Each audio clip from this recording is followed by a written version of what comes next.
So gall bladder stones అనేది సర్వసాధారణంగా చాలా మందిలోనే ఎక్కువగా చూసేటువంటి సమస్య ఇటీవల కాలంలో. బట్ ఒక్కొక్కసారి స్టోన్స్ పెద్దగా అయ్యి చాలా మందికి స్టమక్ పెయిన్ అనేది ఎక్కువగా వస్తూ ఉంటుంది. అత్యవసరంగా సర్జరీ చేయాల్సిన అవసరం కూడా ఏర్పడుతూ ఉంటుంది. గాల్ బ్లాడర్ యొక్క రోల్ ఏంటి అసలు మన బాడీలో?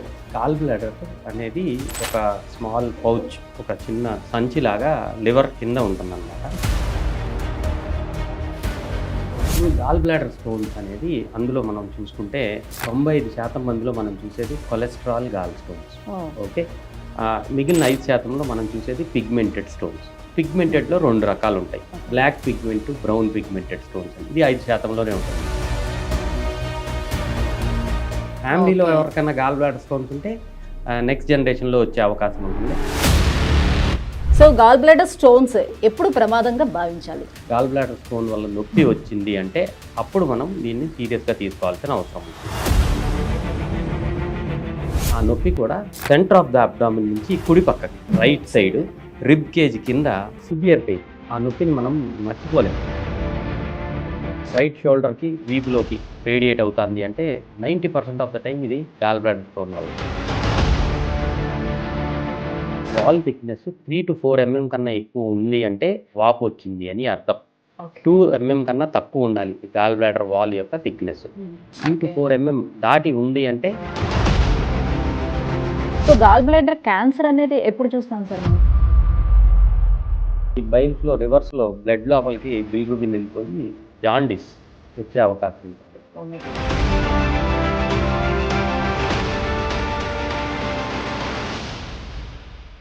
Hi, hello, welcome to Suman TV. This is Sujita. Today, I am sharing my screen with Dr. Somsekhar Garu. He's a gastroenterologist from Yashoda Hospital. ఈ ఇయర్ 2025 మంచి హెల్దీ లైఫ్ స్టైల్ని అలవర్చుకొని చాలా హెల్దీగా ఉండాలని మనస్ఫూర్తిగా కోరుకుంటున్నాం. So today we discuss about gall bladder stones. So gall bladder stones అనేది సర్వసాధారణంగా చాలా మందిలోనే ఎక్కువగా చూసేటువంటి సమస్య ఇటీవల కాలంలో. బట్ ఆ స్టోన్స్ అనేది చిన్నదిగా ఉంటే ఎటువంటి సమస్య ఉండదు.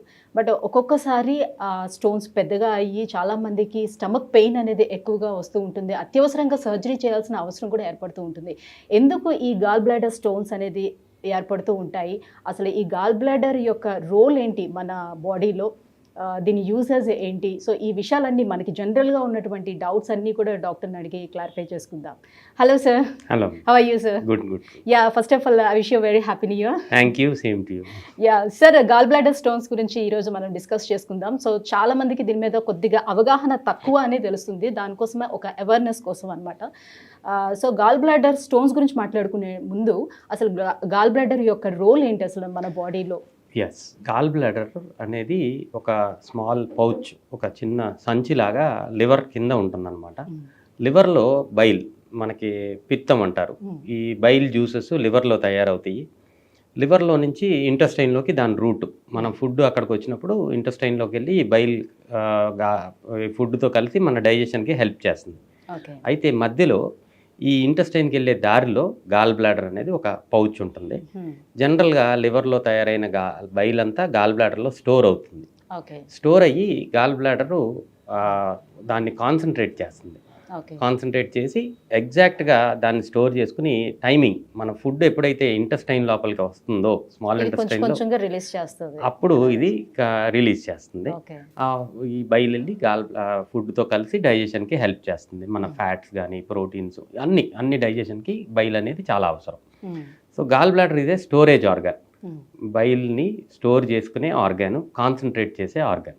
మరి ఎందుకు ఇందులో అసలు స్టోన్స్ అనేది ఏ రకంగా ఏర్పడతాయి? ఇప్పుడు గాల్ బ్లాడర్ స్టోన్స్ అనేది అందులో మనం చూసుకుంటే 3 రకాల స్టోన్స్ ఫామ్ అయ్యే అవకాశం ఉంటుంది. అందులో 95% మందిలో మనం చూసేది కొలెస్ట్రాల్ గాల్ స్టోన్స్. ఓకే, మిగిలిన 5%లో మనం చూసేది పిగ్మెంటెడ్ స్టోన్స్. పిగ్మెంటెడ్లో 2 రకాలు ఉంటాయి, black pigment, brown pigmented stones అని. ఇది 5%లోనే ఉంటుంది. సో మనం 95% గురించి మాట్లాడుకుందాం. ఈ 95%లో కొలెస్ట్రాల్ గాల్ స్టోన్స్, ఆ పేరులోనే ఉంది. ఆ స్టోను కొలెస్ట్రాల్ క్రిస్టల్తో తయారవుతుంది. మనం తినే ఆహారంలో ఎక్కువగా ఫ్యాట్ ఉండటం వల్ల ఈ బైల్ లోపల ఈ కొలెస్ట్రాల్ కూడా తయారవుతుంది. లివర్లో నుంచి ఈ బైల్లో కొలెస్ట్రాల్ కూడా గాల్ బ్లాడర్ లోపలికి వస్తుంది. ఎప్పుడైతే ఈ బైల్ని కొంచెం లైట్గా అంటే థిన్గా ఉండే బైల్ని గాల్ బ్లాడర్లో కాన్సన్ట్రేషన్ జరిగేటప్పుడు థిక్ బైల్ అవుతుంది. ఆ టైంలో కొలెస్ట్రాల్ అంతా ఇది ఎక్స్ట్రాక్ట్ చేసి క్రిస్టల్స్ లాగా ఫామ్ అయిపోతుంది. ఇయే నెమ్మదిగా స్టోన్స్ లాగా ఫామ్ అవుతాయి. సో అందరికీ బాగా ఎక్కువ ఫ్యాట్ తినే వాళ్ళందరికీ రావు. వీళ్ళకి జనరల్లీ డౌట్ వస్తుంది, ఒబేస్ గా ఉండే వాళ్ళందరూ ఇది చూడొచ్చా అని. రిస్క్ ఫ్యాక్టర్స్ ఒబేసిటీలో ఉన్న వాళ్ళకి ఎక్కువ ఉంటుంది, డెఫినెట్గా ఉంటుంది. అయితే జెనెటిక్ ప్రీడిస్పోజిషన్ కూడా ఉంటుంది. ఫ్యామిలీలో ఎవరికైనా గాల్ బ్లాడర్ స్టోన్స్ ఉంటే నెక్స్ట్ జనరేషన్లో వచ్చే అవకాశం ఉంటుంది. వీళ్ళు లావుగా ఉంటే ఇంకెక్కువ వచ్చే అవకాశం ఉంటుంది. ఫీమేల్స్ అయితే ఎక్కువ వచ్చే అవకాశం ఉంటుంది. ఇలాగ రిస్క్ ఫ్యాక్టర్స్ డిఫరెంట్ దీన్ని బట్టి మనం అనలైజ్ చేసుకుని చెప్పొచ్చు. Females I heard somewhere ladies ఎవరైతే ఈ కాంట్రసెప్టివ్ పిల్స్ యూస్ చేస్తారో సో అలాంటి వాళ్ళు కూడా ఈ స్టోన్స్ ఎగ్జాక్ట్లీ ఐడియల్గా మనం జనరలైజ్గా మాట్లాడుకుంటే గాల్ బ్లాడర్ స్టోన్స్ ఫీమేల్స్లో ఎక్కువ ఫార్మేషన్ ఛాన్స్ ఉంది. ఒబిసిటీ ఎక్కువ ఉండే వాళ్ళలో ఉంది. హార్మోనల్ కాంట్రసెప్టివ్స్ వాడే వాళ్ళలో ఛాన్స్ ఎక్కువ ఉంటుంది. అండ్ ఇందాక మనం మాట్లాడుకున్నట్టు ఎక్సెసివ్గా ఫ్యాటీ ఫుడ్ తీసుకునే వాళ్ళు జెనెటిక్ ప్రీడిస్పోజిషన్ అంటే వీళ్ళ జీన్స్లో కనుక ఆ జీన్ ఏదైతే కొలెస్ట్రాల్ని ప్రెసిపిటేట్ చేసే జీన్ ఉంటుందో వాళ్ళల్లో ఎక్కువ వచ్చే అవకాశం ఉంటుంది. ఓకే సో కొలెస్ట్రాల్ వల్ల కూడా చాలా ఎక్కువ ప్రమాదం గాల్ బ్లాడర్స్. ఓకే, కొలెస్ట్రాల్ వల్ల చాలా రకాల ప్రమాదాలు ఉంటాయని తెలుసు, అందులో గాల్ బ్లాడర్ కూడా. గాల్ బ్లాడర్ స్టోన్స్ ఒకటి. సో గాల్ బ్లాడర్ స్టోన్స్ ఎప్పుడు ప్రమాదకరం కాదు, ఎప్పుడు ప్రమాదంగా భావించాలి? మోస్ట్ ఇంపార్టెంట్ థింగ్ ఏంటి అంటే ఈ మధ్య కాలంలో మనం అంటే అవసరం లేకుండా అంటే స్పెసిఫిక్గా సిమ్టమ్స్ గాల్ బ్లాడర్ కాకుండా కూడా వేరే రకరకాల కారణాలకి అల్ట్రాసౌండ్ అబ్డామిన్ అనేది చేసుకుంటున్నాం. హెల్త్ చెక్స్లో అల్ట్రాసౌండ్ అనేది ఇంక్లూడ్ చేసాం. అలాగా ఇన్సిడెంటల్గా చాలామందికి గాల్ బ్లాడర్ స్టోన్స్ని డిటెక్ట్ చేస్తాం జరుగుతుంది. కానీ ఇన్సిడెంటల్గా గాల్ బ్లాడర్ స్టోన్స్ ఉన్నప్పుడు మనం వరి అవ్వాల్సిన అవసరం లేదు. గాల్ బ్లాడర్ స్టోన్ వల్ల నొప్పి అంటే సిమ్టమాటిక్ గాల్ బ్లాడర్ స్టోన్ అంటారు. గాల్ బ్లాడర్ స్టోన్ వల్ల నొప్పి వచ్చింది అంటే అప్పుడు మనం దీన్ని సీరియస్గా తీసుకోవాల్సిన అవసరం ఉంటుంది. అంటే ఓన్లీ సిమ్టమ్స్ పెయిన్ ఒకటే తెలుస్తుంది? Pain, only pain. Most important, most common is pain. ఆ నొప్పి కూడా సెంటర్ ఆఫ్ ద అబ్డామిన్ నుంచి కుడి పక్కకి రైట్ సైడ్ రిబ్ కేజ్ కింద సివియర్ పెయిన్. ఆ నొప్పిని మనం మర్చిపోలేం. ఆ నొప్పి it can last just few minutes, కొన్నిసార్లు ఫ్యూ అవర్స్. కానీ ఆ నొప్పి మాత్రం విపరీతంగా ఉంటుంది. ఈ నొప్పి కుడి పక్క నుంచి రైట్ భుజానికి కానీ వీపులోకి కానీ రేడియేట్ అయ్యే అవకాశం ఉంటుంది. మరి అది ఒకవేళ గ్యాస్ పెయిన్? ఎగ్జాక్ట్లీ సిమ్టమ్స్ టిపికల్గా నేను చెప్పిన గాల్ బ్లాడర్ స్టోన్ పెయిన్ ఎలా ఉంటుందంటే ఒక ఫ్యాటీ మీల్, మంచి హెవీ మీల్ తీసుకున్న తర్వాత ఎగ్జాక్ట్గా 2 to 3 అవర్స్ మధ్యలో severe pain centre of the abdomen నుంచి కుడి పక్కకి రైట్ షోల్డర్కి వీపులోకి రేడియేట్ అవుతుంది అంటే 90% ఆఫ్ ద టైం ఇది గాల్ బ్లాడర్ స్టోన్ వల్ల. కానీ మీరు అన్నట్టు ఇది గ్యాస్ట్రిక్ పెయిన్ అయ్యే అవకాశం కూడా ఉంది, దాన్ని రూల్ అవుట్ చేయలేం. సో ఈ పెయిన్ గాల్ బ్లాడర్ స్టోన్ వల్ల వచ్చిందా లేదా అనే నిర్ధారణ చాలా ఇంపార్టెంట్. ఇందులో ఫస్ట్ టెస్ట్ ఏంటి అంటే అల్ట్రాసౌండ్ అబ్డామిన్.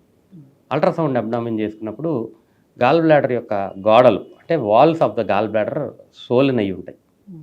అంటే 100% ఈ స్టోన్ వల్లనే పెయిన్ వచ్చింది అనేది 100% నిర్ధారణ. దీన్ని అక్యూట్ క్యాల్కులస్ కోలిసిస్టైటిస్ అంటారు.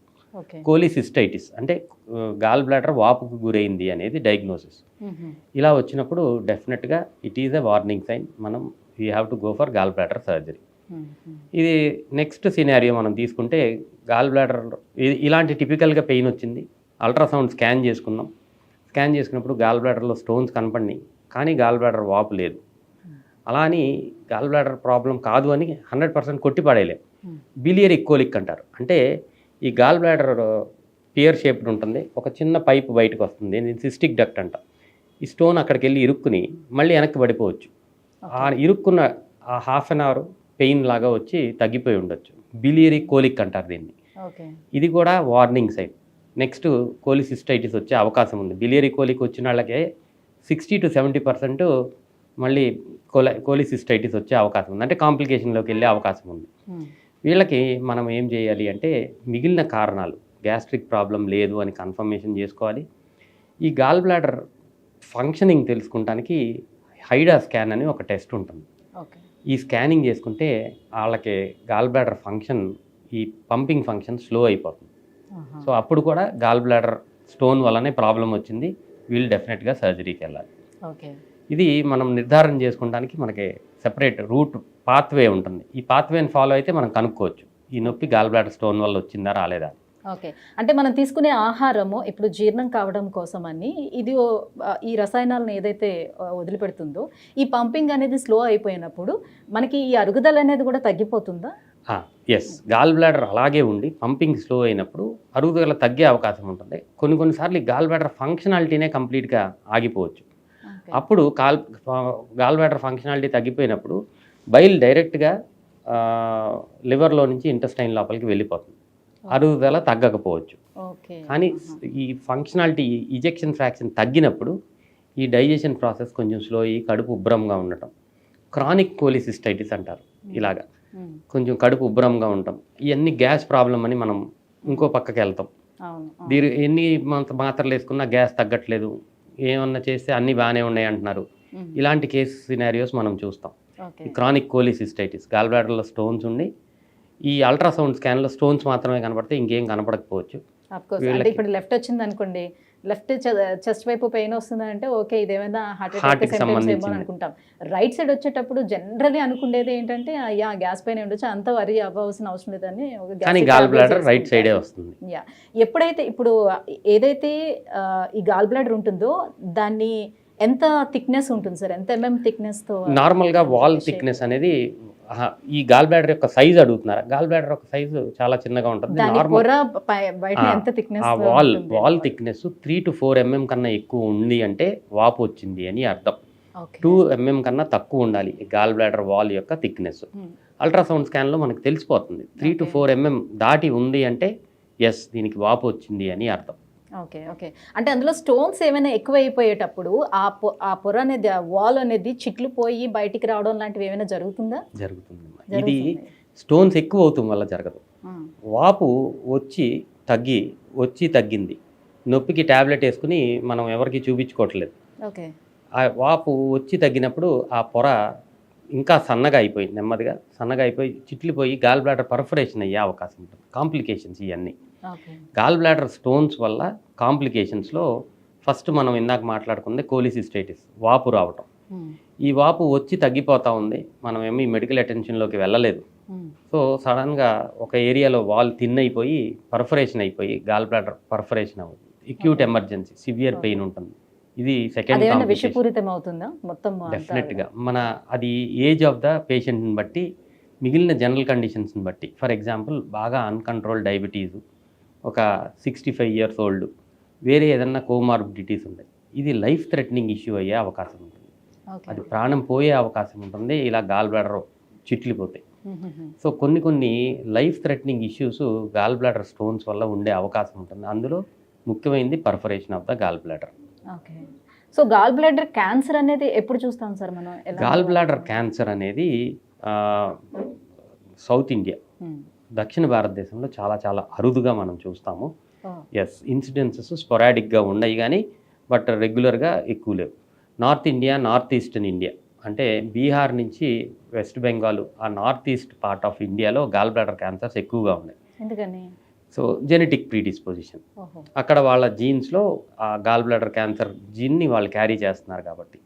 సో గాల్ బ్లాడర్ క్యాన్సర్కి రిస్క్ ఫ్యాక్టర్స్ ఎక్కువ స్టోన్స్ ఉండటం, స్టోన్స్ ఎక్కువగా దీర్ఘకాలికంగా ఉంటే ఇది లాంగ్ టర్మ్ ఇన్ఫెక్షన్ వచ్చి దాని నుంచి క్యాన్సర్గా అయ్యే అవకాశం ఉంది. జన్యుపరంగా వీళ్ళు కనుక ఉండుంటే వాళ్ళకి రిస్క్ ఉంటుంది. కాబట్టి ఎక్కువ స్టోన్స్ ఎక్కువ కాలం ఉంటే కనుక నార్త్ ఈస్ట్ ఇండియా ఆ ఏరియాలో గాల్ బ్లాడర్ ఆపరేషన్ అనేది కంపల్సరీ చేస్తాం జరుగుతుంది. సో బ్లాక్స్లో ఎలా అయితే మనం ఫైబ్రాయిడ్స్ ఎక్కువగా చూస్తూ ఉంటాము, సో జస్ట్ లైక్ దట్ అన్నమాట. ఇది కూడా జీన్స్, జెనెటిక్ ఎఫెక్ట్ వల్ల. ఓకే. సో ఈ గాల్ బ్లాడర్ స్టోన్స్ వల్ల ఇంకా కొన్ని కాంప్లికేషన్స్, లైఫ్ థ్రెటనింగ్ కాంప్లికేషన్స్ ఉండే అవకాశం ఉంటుంది. అందులో ఇందాక మనం మాట్లాడుకున్న 2 కాకుండా నెక్స్ట్ది ఏంటంటే ఈ సిస్టిక్ డక్ట్లో నుంచి బైల్ దారి, నార్మల్గా ఈ పిత్తం యొక్క దారి బైల్ డక్ట్లో నుంచి ఇంటెస్టైన్లోకి వెళ్తాం జరుగుతుంది. చిన్న రాయి ఏదన్నా జారి ఆ బైల్ డక్ట్లో ఇరుక్కుపోయే అవకాశం ఉంటుంది. సో అప్పుడు బైల్ ఫ్లో అంతా ఆగిపోతుంది. ఈ బైల్ ఫ్లో రివర్స్లో బ్లడ్ లోపలికి బిలిరూబిన్ వెళ్ళిపోయి జాండిస్ వచ్చే అవకాశం ఉంటుంది. ఈ స్టోన్ వెళ్ళి అక్కడ స్టక్ అయిపోతే, కామన్ బైల్ డక్ట్ అంటారు, అక్కడ స్టక్ అయితే జాండిస్. ఇది క్లోజ్ సిస్టమ్ వల్ల బైల్ ఇన్ఫెక్ట్ అయిపోయి కొలాంజైటిస్, ఇన్ఫెక్షన్ బాడీ మొత్తం వెళ్ళిపోయి ఇన్ఫెక్షన్ అక్కడ బైల్ డక్ట్లో స్టార్ట్ అయ్యి బాడీ అంతా ఇన్ఫెక్షన్ వెళ్ళిపోయే అవకాశము. లివర్ లోపల చిన్న చిన్న చీము గడ్డలు వచ్చే అవకాశం. ఇది ఇంకొక కాంప్లికేషన్. కొలాంజైటిస్ అంటారు దీన్ని. కొలాంజైటిక్ యాబ్సెసెస్. దీనివల్ల సివియర్ ఇన్ఫెక్షన్ బాడీలోకి వెళ్ళిపోయి లైఫ్ థ్రెటనింగ్ ఇష్యూ అయ్యే అవకాశం ఉంటుంది. ఓకే. మూడోది ముఖ్యమైన కాంప్లికేషన్ ఏంటంటే ఈ బైల్ డక్ట్ ఇంటెస్టైన్లోకి వెళ్ళే ముందు ప్యాంక్రియాటిక్ డక్ట్ వచ్చి జాయిన్ అవుతుంది. ఈ ప్యాంక్రియాటిక్ డక్ట్ని ఈ స్టోన్ అక్కడ ఇరుక్కుపోవడం వల్ల బయటికి వెళ్ళిపోవడం వలన ఇంటెస్టైన్లోకి ఈ ప్యాంక్రియాటిక్ డక్ట్ని ఇరిటేట్ చేసి సివియర్ అక్యూట్ ప్యాంక్రియాటైటిస్ వచ్చే అవకాశం ఉంటుంది. Oh my God. ప్యాంక్రియాస్ అనేది చాలా కొంచెం శుతిమెత్తని ఆర్గన్, వెరీ ఫ్రెజైల్ ఆర్గన్. చిన్న ఇన్ఫ్లమేషన్ వాపు వస్తే ఆ ఇన్ఫ్లమేషన్ అంతా బాడీకి వెళ్ళిపోయే అవకాశం. కొన్నిసార్లు ఇది లైఫ్ థ్రెటనింగ్ బిలియరీ ప్యాంక్రియాటైటిస్ అంటారు. అంటే బైల్ డక్ట్ స్టోన్ వల్ల, గాల్ బ్లాడర్ యొక్క స్టోన్ వల్ల ప్యాంక్రియాటైటిస్, ఇది లైఫ్ థ్రెటనింగ్ ఇష్యూ అయ్యే అవకాశం ఉంటుంది. సో సింపులే కదా గాల్ బ్లాడర్ స్టోన్స్ అనుకోవడానికి వీల్లేదు. ఇలాంటి కాంప్లికేషన్స్ వచ్చే అవకాశం ఉంది. కానీ కంగారు పడకుండా ఉండాల్సిన విషయం, అందరూ తెలుసుకోవాల్సిన విషయం ఏంటి అంటే, డెఫినెట్గా ఈ అన్ని సివియరిటీకి వెళ్ళే ముందు మనకి గాల్ బ్లాడర్ స్టోన్స్ ఇండికేషన్స్ ఇస్తాయి. బిలియరీ కోలిక్ ఆర్ మైల్డ్గా ఈ ఫ్యాటీ ఫుడ్ తిన్న తర్వాత పెయిన్ రావటం, అప్పుడప్పుడు రైట్ సైడ్ పెయిన్ రావటం అబ్డామినల్లో. ఈ సిమ్టమ్స్ ఇగ్నోర్ చేయకుండా కనుక గమనించుకుంటే ఇనీషియల్ స్టేజెస్లోనే మనం పట్టుకుని ఈ కాంప్లికేషన్స్ దాకా వెళ్లకుండా చూసే అవకాశం చాలా ఎక్కువగా ఉంటుంది. ఓకే. సో దానికి అవగాహన చాలా ఇంపార్టెంట్. సార్, ఇప్పుడు మీరు ఇంతకుముందు చెప్పినట్టుగా సౌత్ ఇండియన్స్ కన్నా నార్త్ ఇండియన్స్లోనే ఎక్కువగా మనం చూస్తూ ఉన్నారు. అట్ ద సేమ్ టైమ్ మేల్స్లో కన్నా ఫీమేల్స్లోనే ఎందుకు ఎక్కువగా మనం చూస్తాం? స్టోన్స్, ఇది హార్మోనల్ ఎఫెక్ట్. డెఫినెట్గా కొన్ని హార్మోన్స్, అంటే మన ఈ ఫీమేల్ హార్మోన్స్ ఏదైతే ఉంటాయో ఈస్ట్రోజన్, ప్రొజెస్ట్రాన్, ఇది ఏం చేస్తుంది అంటే ఈ బైల్ ఫ్లోని కొంచెం స్లో చేస్తుంది. బైల్ యొక్క ఫ్లోని కొంచెం తగ్గిస్తుంది. ఎక్కువసేపు గాల్ బ్లాడర్లో బైల్ ఉండే అవకాశము, అది ఎక్కువ కాన్సన్ట్రేట్ చేసే అవకాశము ఈ హార్మోన్ ఎఫెక్ట్ వల్ల ఉంటుంది. దానివల్ల స్టోన్స్, కొలెస్ట్రాల్ స్టోన్స్ ఎక్కువ ఫార్మేషన్ ఛాన్సెస్ ఉంటాయి. ఫీమేల్స్లో ఉండటానికి కారణం. ప్రెగ్నెన్సీలో కూడా గాల్ బ్లాడర్ స్టోన్స్ ఎక్కువగా ఫామ్ అయ్యే అవకాశం ఉంటుంది. ఎందుకంటే ఈ హార్మోన్స్ ఇంకా కొన్ని ఎక్కువ మోతాదులో ఉంటాయి కాబట్టి. So that is the reason. So treatment విషయానికి వచ్చేటప్పటికి మీ దగ్గరికి పేషెంట్స్ వచ్చి మేబీ అడుగుండొచ్చేమో. సో స్టోన్స్ అంటున్నారు కాబట్టి, సో మన కిడ్నీలో ఎలా అయితే స్టోన్స్ ఫామ్ అయితే కొన్ని రకాల టాబ్లెట్స్ కానీ ఇచ్చి, లేదనంటే ఒక లేజర్ చేసి ఆ స్టోన్స్ని తొలగించడం అది చేస్తారు కదా. సో జస్ట్ లైక్ దట్ అలా చేయొచ్చా అని అడుగుతూ ఉండొచ్చేమో కదా. అవునండి, చాలామంది అడుగుతారు యాక్చువల్లీ. బట్ గాల్ బ్లాడర్ స్టోన్స్ని అలా మనం ట్రీట్ చేయకూడదు. ఫస్ట్ అండ్ ఫార్మోస్ట్ థింగ్ అందరూ తెలుసుకోవాల్సిన విషయం ఏంటంటే, గాల్ బ్లాడర్ స్టోన్స్ ఒక 100 మందికి గాల్ బ్లాడర్ స్టోన్స్ ఉంటే వాళ్ళ లైఫ్ లాంగ్ ఇందులో 20% మందికి మాత్రమే గాల్ బ్లాడర్ స్టోన్స్ వల్ల ప్రాబ్లమ్స్ వస్తాయి. 80% of them will never have. ఎప్పటికీ గాల్ బ్లాడర్ స్టోన్స్ ఉన్నా కానీ వాళ్ళకి ప్రాబ్లమ్స్ రావు. సో ఇన్సిడెంటల్గా గాల్ బ్లాడర్ స్టోన్స్ కనుక్కున్న వాళ్ళు వెంటనే వచ్చేసి గాల్ బ్లాడర్ స్టోన్స్ తగ్గిస్తానని లేకపోతే తీసేయండి అనకూడదు. ఎందుకంటే అలాంటి ఆప్షన్స్ ఏమీ లేవు. ఎస్, గాల్ బ్లాడర్ స్టోన్ తగ్గిస్తానికి ఆ సైజు తగ్గుతానుకో, నెంబర్ తగ్గుతానుకో మనం డైటరీ మాడిఫికేషన్, ఇందాక మనం చెప్పినట్టు ఫ్యాటీ ఫుడ్, ఆయిలీ ఫుడ్ తగ్గిస్తాం. లావుగా ఉన్న వాళ్ళకి వెయిట్ తగ్గండి అని సజెస్ట్ చేయటం. కొన్ని రకాల మెడిసిన్స్ ఉంటాయి, బట్ దాని ఎఫికసీ స్టోన్స్ తగ్గిస్తానికి 30% మాత్రమే ఉంటాయి. సో అంత సక్సెస్ఫుల్గా గాల్ బ్లాడర్ స్టోన్ తగ్గిస్తామని ఎవరికి చెప్పకూడదు. సిమ్టమ్స్ ఉన్నప్పుడు మాత్రమే గాల్ బ్లాడర్ స్టోన్స్ గురించి వరి అవ్వాలి. సిమ్టమ్స్ అందరికీ సిమ్టమ్స్ వస్తాయా? ఓన్లీ 20%లో మాత్రమే సిమ్టమ్స్ వస్తాయి. సో 100 మందికి స్టోన్స్ ఉన్నాయని మనం చూసి వీళ్ళని మనం లైఫ్ లాంగ్ ఫాలో అప్ చేస్తే ఇందులో 20% మందికి మాత్రమే లైఫ్లో ఏదో ఒక టైంలో సిమ్టమ్స్ వచ్చే అవకాశం ఉంది. సిమ్టమ్ వచ్చిన వాళ్ళకి మాత్రం డెఫినెట్గా గాల్ బ్లాడర్ తీసేయాలి. That is the only treatment at this point of time. Complications ఇందాక మనం మాట్లాడుకున్నాము. గాల్ బ్లాడర్ వాపు వచ్చింది, గాల్ బ్లాడర్లో మాత్రమే వాపు ఉంది, స్టోన్స్ కనపడుతున్నాయి, గాల్ బ్లాడర్ తీసేస్తే ప్రాబ్లం సాల్వ్డ్. లైఫ్ లాంగ్ మళ్ళీ ఎప్పుడు ప్రాబ్లం ఉండదు. బైల్ డక్ట్ లోపలికి స్టోన్ వచ్చి పడింది అంటే ఫస్ట్ ఈ బైల్ డక్ట్ స్టోన్ని మనం రిమూవ్ చేసుకోవాలి. అది ఎండోస్కోపీ, ఈఆర్సిపి అనే ఒక ప్రొసీజర్ ద్వారా ఈ స్టోన్ని మనం రిమూవ్ చేసుకుని నెక్స్ట్ స్టెప్లో గాల్ బ్లాడర్ ఆపరేషన్ చేసుకుంటాం, క్లియర్ అయిపోతుంది. బిలియరీ ప్యాంక్రియాటైటిస్ ఇందాక నేను చెప్పిన dreadful complication, life threatening issue ఉండే అవకాశం ఉంది. బిలియరీ ప్యాంక్రియాటైటిస్ వస్తే ఈ ప్యాంక్రియాస్ సెటిల్ అవుతానికి అట్లీస్ట్ 1 month పట్టే అవకాశం ఉంటుంది. ఇంటెన్సివ్ మేనేజ్మెంట్, జాగ్రత్తగా ఫ్లూయిడ్స్ అన్నీ చూసుకుని, ఆ స్టోన్ స్టక్ అయి ఉంటే ఈఆర్సిపి చేసి స్టోన్ తీసేస్తాం. స్టోన్ స్టక్ అయి లేకపోతే ఈ ప్యాంక్రియాటైటిస్ సెటిల్ అయ్యేంత వరకు మనం కంపల్సరీ వెయిట్ చేసి దాని తర్వాత గాల్ బ్లాడర్ తీసేస్తే మళ్ళీ ప్రాబ్లం రాకుండా ఉంటుంది. ఓకే. సో ఇప్పుడు అందరికీ వచ్చే ఒక డౌట్ ఉంటుంది, గాల్ బ్లాడర్ తీసేస్తే వచ్చే అదర్ కాంప్లికేషన్స్ ఏంటి? ఇప్పుడు పిత్తాశయం నుంచి పైత్యరసం విడుదల కాకపోతే ఆహారం జీర్ణం ఎలా అవుతుంది? తర్వాత నేను తింటునేటప్పుడు ఎలాంటి కాంప్లికేషన్స్ ప్లస్ చాలా మందికి అపోహలు కూడా ఉన్నాయి. గాల్ బ్లాడర్ తీసేసి నాకు డైజెషన్ అవ్వదు, గ్యాస్ట్రిక్ ప్రాబ్లమ్స్ ఉంటాయి అనేది చాలా మంది అపోహ, చాలా మంది అడుగుతూ ఉంటారు. సో యాక్చువల్లీ మనం మాట్లాడుకున్నప్పుడు గాల్ బ్లాడర్ ఒక ఫంక్షన్ చెప్పాను నేను. ఇట్స్ ఏ స్టోరేజ్ ఆర్గన్ మాత్రమే. బైల్ తయారవ్వట్లేదు గాల్ బ్లాడర్లో, బైల్ ఓన్లీ స్టోర్ అవుతుంది. ఇప్పుడు మనము గాల్ బ్లాడర్ ఆపరేషన్ చేసి గాల్ బ్లాడర్ తీసేయాల్సి వచ్చింది అంటే ఏదో డ్రెడ్ఫుల్ కాంప్లికేషన్ వచ్చే అవకాశం ఉంది. ఇది లైఫ్ థ్రెటనింగ్ ఇష్యూ కాబట్టి మనం గాల్ బ్లాడర్ తీస్తున్నాం. ఈ రెండిటికి బెనిఫిట్, అడ్వాంటేజ్, డిసడ్వాంటేజ్ వేయి చేసుకున్నప్పుడు గాల్ బ్లాడర్ తీసేస్తాం వల్ల ఏమి ఇబ్బంది లేదు. ఈ ఫంక్షన్ ఏదైతే గాల్ బ్లాడర్ బైల్ని స్టోర్ చేస్తుంది, ఈ ఫంక్షను ఇందాక నేను చెప్పిన బైల్ డక్ట్ సైజు పెద్దదయ్యి అక్కడ స్టోర్ చేస్తాం మొదలు పెడుతుంది. మన చిన్న పేగులో ఎక్కడైతే డియోడినంలో కలుస్తుందో ఈ బైల్ పిత్తరసం వెళ్ళి మన ఫుడ్తో ఎక్కడైతే కలుస్తుందో ఆ డియోడినము స్టోరేజ్ ఆర్గాన్ లాగా అవుతుంది. సో బైల్ డక్ట్ ఆ ఫంక్షన్ని తీసుకుంటుంది. So functionality of your digestive system ఏమీ మారదో గాల్ బ్లాడర్ తీసేసిన తర్వాత. ఇది అందరూ తెలుసుకోవాల్సిన విషయం. ఎప్పుడైతే అవసరం ఉంటుందో అప్పుడు గాల్ బ్లాడర్ తీయించుకుంటాం గురించి ఆలోచించాల్సిన అవసరం లేదు. No need of any hesitation. Number 1. Number 2, ఈ అడ్జస్ట్మెంట్ నేను చెప్పిన ఈ బైల్ డక్ట్లో స్టోర్ అవుతానికి, ఇంటెస్టైన్లో స్టోర్ అవుతానికి ఒక్కొక్కరికి ఒక్కొక్క టైం పట్టవచ్చు కొంతమందికి. అందులో ముఖ్యంగా కొంతమందిలో గాల్ బ్లాడర్ తీసేసిన వెంటనే లూజ్ మోషన్స్ అయ్యే అవకాశం ఉంటుంది. ఈ స్టోరేజ్ కొంతమందికి 1 వీక్, కొంతమందికి 15 డేస్, కొంతమందికి 1 మంత్ ఆ ఫంక్షనాలిటీ తీసుకుంటానికి పట్టచ్చు. ఆ టైంలో కొంతమందికి డయేరియా వస్తుంది, లూజ్ మోషన్స్ వచ్చే అవకాశం. దీన్ని మనాళ్ళు మిస్నామర్గా తీసుకుని డైజెషన్ అవ్వదు, గాల్ బ్లాడర్ ఆపరేషన్ చేయగానే లూజ్ మోషన్స్ వచ్చినాయి అని మొదలు పెడతారు. సో ఎవరికైనా సరే ఇది అడ్జస్ట్మెంట్ జరుగుతుంది. రేర్గా ఒక నెల రోజులు పట్టేవాళ్ళు కొంతమంది ఉంటారు, వాళ్ళల్లో మాత్రమే ఇలాంటి ప్రాబ్లమ్స్ ఉంటాయి గాల్ బ్లాడర్ తీసిన తర్వాత. అదర్వైజ్ ఎవరికి ఏం ప్రాబ్లం ఉండదు. సో గాల్ బ్లాడర్ని రిమూవ్ చేయడానికి ఇప్పుడు మనకి అత్యాధునికంగా అందుబాటులోకి వచ్చినటువంటి చికిత్సా పద్ధతులు ఏంటి? 2 టైప్స్ ఓపెన్ కోలిసిస్టెక్టమీ, కట్ చేసి ఓపెన్ చేసి తీసేవాళ్ళు ఇదివరకు. ఇప్పుడు అసలు అది almost zero. Unless gall bladder perforation అయిపోయింది, అడేషన్స్ అయిపోయినాయి, అలా కాంప్లికేషన్ ఉన్నప్పుడు తప్పితే ఓపెన్ చేయట్లేదు. లాప్రోస్కోపిక్ అనగా 3 పిన్ హోల్స్ చేసి గాల్ బ్లాడర్ని తీసేస్తాం జరుగుతుంది. ఇది మోస్ట్ కామన్గా చాలా చోట్ల చేస్తున్నారు. ఇప్పుడు కొత్తగా రోబోటిక్ కోలిసిస్టెక్టమీ అంటే రోబోతో గాల్ బ్లాడర్ రిమూవ్ చేస్తాం కూడా అడ్వాన్స్డ్ ప్రొసీజర్. ఈ 2 ప్రొసీజర్స్ చాలా సక్సెస్ఫుల్. సో తీసేటప్పుడు కూడా అది ఎక్కడ కూడా రప్చర్ అవ్వకుండా, పగలకుండా చాలా జాగ్రత్తగా తీయాలి. లైక్ మనము లాప్రోస్కోపిక్ సర్జరీ చేసినా, రోబోటిక్ సర్జరీ చేసినా మనం డైరెక్ట్గా హ్యాండ్స్తో చేసినట్టే చేస్తాము. సో ఆయా జాగ్రత్తలన్నీ చాలా జాగ్రత్తగా చేసి తీస్తారు. ఓకే. సో మొత్తానికి ఈ గాల్ బ్లాడర్ స్టోన్స్ గురించి చాలా మంచి అవేర్నెస్ కల్పించారు ప్రతి ఒక్కరిలో. అయితే లైఫ్ స్టైల్ చేంజెస్ ఏం చేసుకుంటే ఇవి రాకుండా మనం కాపాడుకోవచ్చు. ఎగ్జాక్ట్లీ. జెనెటిక్ ప్రిడిస్పోజిషన్ని మనం మార్చలేం. ఇది అన్మాడిఫైయబుల్ రిస్క్ ఫ్యాక్టర్. మాడిఫైయబుల్ రిస్క్ ఫ్యాక్టర్స్లో ముఖ్యంగా ఆహారం, ఎక్సెసివ్గా ఫ్యాటీ ఫుడ్స్, స్వీట్స్ తగ్గించి తీసుకుంటాం.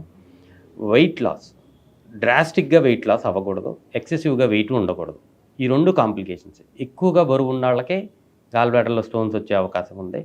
బరువు తగ్గాలని ఈ క్రాష్ డైట్స్ అన్నీ చేసి సడన్గా ఒక నెలలో 7-8 కేజీలు తగ్గిపోతే గాల్ బ్లాడర్ స్టోన్స్ వచ్చే రిస్క్ వాళ్ళకు కూడా ఉంటుంది. సో అది కూడా మంచిది కాదు. అవాయిడ్ చేయాలి. ఎక్కువగా బరువు ఉండకూడదు, అలానే డ్రాస్టిక్గా వెయిట్ లాస్ ప్రోగ్రామ్స్కి వెళ్ళకూడదు. గాల్ బ్లాడర్ స్టోన్స్ వచ్చే అవకాశం ఉంటుంది. ఈ 2 చాలా ఇంపార్టెంట్. డైట్ ముఖ్యంగా, ఎక్సర్సైజు, డైట్ వల్ల వెయిట్ లాస్ ఉంటుంది. వెయిట్ని జాగ్రత్తగా మెయింటైన్ చేసుకుంటారు. ఆయిలీ ఫ్యాటీ ఫుడ్స్ తగ్గిస్తే కొలెస్ట్రాల్, గాల్ స్టోన్స్ రాకుండా ఉండే అవకాశం చాలా ఎక్కువగా ఉంటుంది. Right, thank you so much sir. ఈ గాల్ బ్లాడర్ స్టోన్స్కి సంబంధించి చాలామందికి చాలా రకాల డౌట్స్ ఉండే, సో ఇవన్నీ కూడా ఇవాళ మాకు క్లియర్ చేశారు. Thank you so much. So prevention is better than cure అంటారు కాబట్టి, సో సార్ చెప్పినట్టుగా సో వచ్చిన తర్వాత మనం ఆ పాటలన్నీ పడేదానికన్నా సో రాకుండా ముందుగానే ఈ జాగ్రత్తలన్నీ తీసుకుందాం, మనం హెల్తీ లైఫ్ని లీడ్ చేద్దాం. Thank you so much. Thank you.